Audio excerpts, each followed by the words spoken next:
In this video, we'll be looking at a table of values, otherwise known as a T-chart. So for every function, it doesn't matter if it's a line or another type of function. For every function, you can see what different points are on that function if you substitute in certain x values, and you will get certain y values as a result. Super easy. All you have to do is be able to plug into equation and you'll be able to get your values. Alright, but let's see what this looks like. So for example, okay, so it says create a table of values in the domain -2, -1, 0, 1, 2. And if you don't know, domain just means given the possible x values that are given. So they're telling you that x is -2, -1, 0, 1, 2. And they're telling you the equation is y equals 2x plus 1, and they want you to create a table for that. A table of values. I like to call my table a T-chart because it looks kind of like a T, right? So over on this side you have your x values, and over on this side you have your y values. And they often give you the x values. If they don't, you can use your own. So we would go -2, -1, because they did give us these x values. Sometimes they give you the y values and you have to solve for the x values. Not a big deal, same idea. Okay, so now that you have the x values and you have an equation, remember the equation is 2x plus 1. That is 2x plus 1. All you have to do is take each x value and substitute it into that equation to find each y value. So here we have y is equal to 2x plus 1, and in this case x is -2, so 2 times -2 plus 1, which gives us, when you calculate it, -3. So that is the y value that goes here. I'll use another color so we know that's our answer. Alright, and then you'd go ahead and you would do it for the next row. So now we know x is -1 for the next row. And so we can go ahead and substitute that into our equation. Y equals 2, now -1 plus 1. And when you calculate that, you get that y is equal to -1. So that is our second y value. And you do that for the next one as well. Same equation, y is equal 2 times, but this time x is 0 plus 1.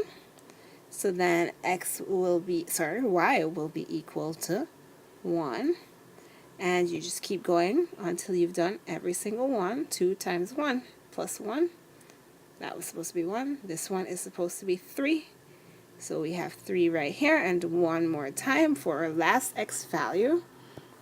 Y is equal to 2 times 2 plus 1, so that is equal to 5, and so we have created our table of values.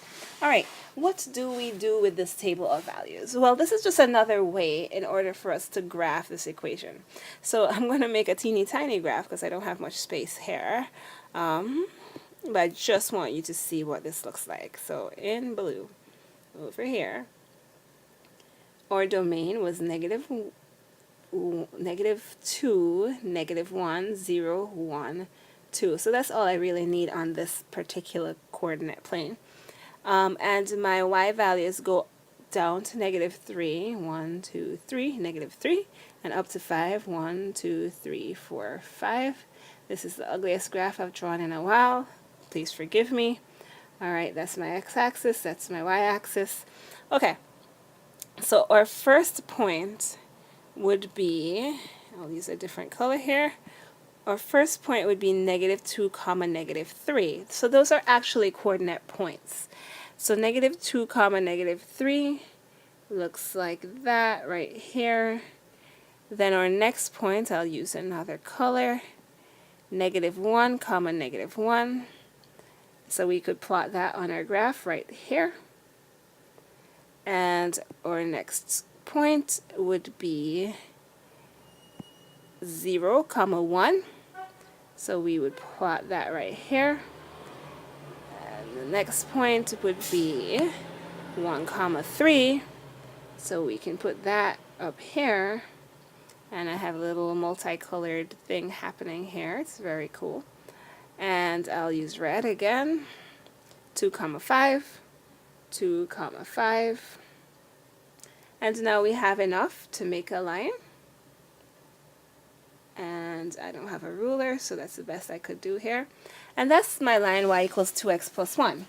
So you may be wondering, well, since this was in slope-intercept form, couldn't I have just figured out that my y-intercept was 1 and use the slope of 2 rise over run? Totally could have. This is just another way to check it. Your y-intercept is in fact 1, and your slope does go up 2 over 1 to the following point, up 2 over 1 to the next point. So this is just another way of being able to graph a line. Alright, you can use this for any type of function that you have. As long as you have an equation, you can plug in, or you can substitute x values to get y values. You can even substitute y values to solve for x values. So this is a pretty useful tool, especially if you don't know what a function is supposed to look like. That's it for now.